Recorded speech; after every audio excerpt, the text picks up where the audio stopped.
20-дан аса жаңартылған площадкалардың біреуін есебі 9 ай өтті. Шетінден сынып батыр. 9 ай. Ең өкінішке орай, мына тренажерлар, мынау лабиринттер, мына темірлерді салып қойды площадканың ортасында. Мынаумен ешкім қолданмайды. Балдар таң қалады, мынау неге керек, мына жерде неге тұр. Әйтеуір сапасы бір сезонға да жараған жоқ.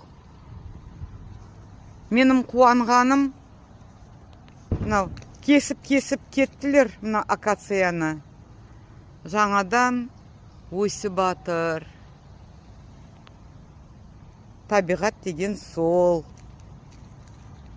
Өзім күшін жинап, мына шығып батыр. Бар болайық, қазақ елім.